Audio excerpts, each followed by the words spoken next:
तो welcome student. आज मैं आपके साथ केमिकल काइनेटिक में रिलेटिव रेट ऑफ रिएक्शन पे क्वेश्चन डिस्कस कर रहा हूँ। एक्चुअली ये रिकॉर्डिंग पहले मैंने कर ली थी, बट वो रिकॉर्डिंग थोड़ा सा डिलीट हो गई है। सो मैं दोबारा रिकॉर्ड कर रहा हूँ, इसलिए लिखा हुआ है पहले। तो फर्स्ट क्वेश्चन में आपसे कहा जा रहा है कि आपको rate of formation of ammonia दे रखा है और rate of disappearance of hydrogen आपको निकालना है। सो आपको पता है कि ऐसे केस में हम लोग क्या करते हैं। सबसे पहले हम रेट ऑफ रिएक्शन लिखते हैं उनकी शक्ल देख के जिनके बारे में सवाल है। सवाल हाइड्रोजन और अमोनिया को लेकर है।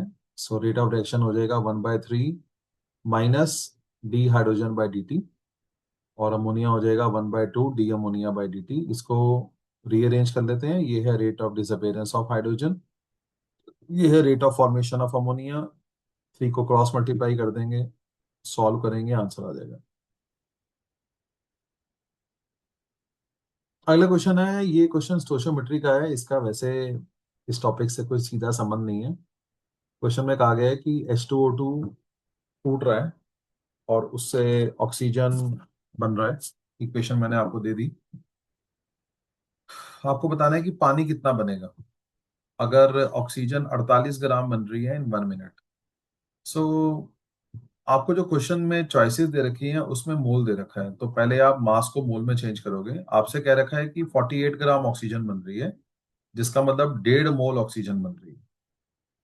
और स्टोइचियोमेट्री ये कहती है कि अगर पानी एक बनता है तो ऑक्सीजन हाफ बनती है। जितनी ऑक्सीजन बनती है उसका डबल पानी बनता है। जितनी ऑक्सीजन बनती है उसका डबल पानी बनता है। अगर ऑक्सीजन 1.5 बन रही है तो पानी उसका डबल 3 मोल बनेगा।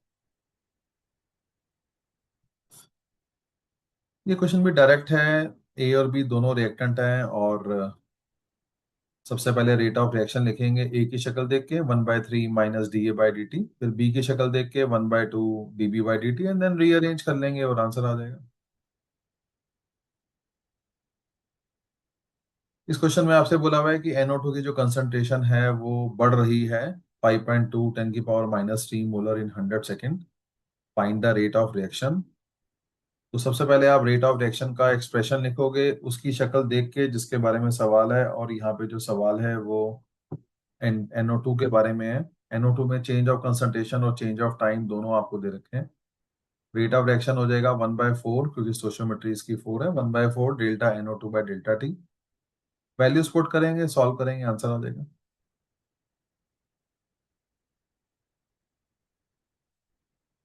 नेक्स्ट क्वेश्चन आ रहा है कि प्रोडक्ट की जो कंसंट्रेशन है वो किस ग्राफ में आपको रिफ्लेक्ट हो रही है।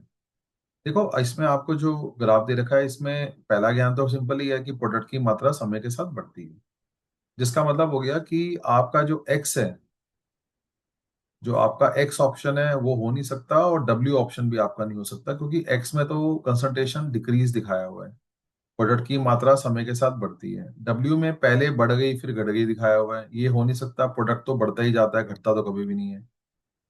अब दो ग्राफ आ रहे हैं जो इंक्रीज के ग्राफ हैं। एक है हमारे पास लीनियर ग्राफ और दूसरा है हमारे पास एक्सपोनेंशियल ग्राफ। तो वाई इसका आंसर है। एनसीईआरटी में ये ग्राफ इक्विलिब्रियम के चैप्टर में बने हुए हैं कि रिएक्टेंट समय के साथ घटता है, प्रोडक्ट समय के साथ बढ़ता है, और ये जो चेंज होता है ये एक्सपोनेंशियल, स्ट्रेट लाइन बड़ी लिमिटेड कंडीशन होती है। हर जगह स्ट्रेट लाइन ग्राफ बनने संभव नहीं होते हैं। सो कंसंट्रेशन में जो चेंज है वो एक्सपोनेंशियल आता है, लीनियर नहीं आता। अगला क्वेश्चन है, आपको वॉल्यूम ऑफ O2 गैस किसी रिएक्शन से बन रही होगी, बिकॉज क्वेश्चन बैडली फ्रेम्ड है। तो ऑक्सीजन गैस किसी रिएक्शन से बन रही है, उसके वॉल्यूम में क्या चेंज आ रहा है आपको अलग अलग टाइम इंटरवल पे दिखा रखा है। अब देखो, 0 से T1 में सबसे ज्यादा वॉल्यूम में इंक्रीज आया। देखो, पहले 0 था, ये 100 हो गया। अब आप खुद महसूस करो, T1 से T2 में ग्राफ की जो हाइट है वो कम बढ़ रही है। देखो, तो चेंज मैंने 50 का दिखाया, 100 से 150 हो गया, 150 से 170 हो गया, और कम इंक्रीज हो गया।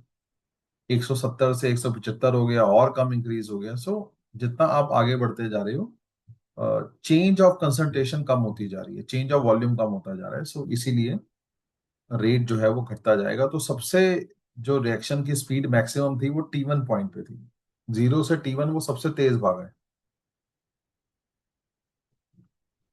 अगेन डायरेक्ट क्वेश्चन है, एनसीईआरटी क्वेश्चन है। आपको एक्स की कंसंट्रेशन में जो चेंजेस आ रहे हैं वो दे रखे हैं, विद टाइम आपको रेट ऑफ रिएक्शन निकालना है। तो सबसे पहले रेट ऑफ रिएक्शन का एक्सप्रेशन लिख लेंगे, उनकी शक्ल देख के जिनके बारे में सवाल है। तो सवाल जो है वो एक्स और एक्स के बारे में है। So rate of reaction is equal to 1/2 minus delta x by delta t. Solve करेंगे, आंसर आ जाएगा। एसेशन रीजनिंग आ रहा है, एवरेज रेट इंस्टेंटेनियस रेट के बराबर होता है जब टाइम इंटरवल लगभग जीरो हो जाता है, ये सच है।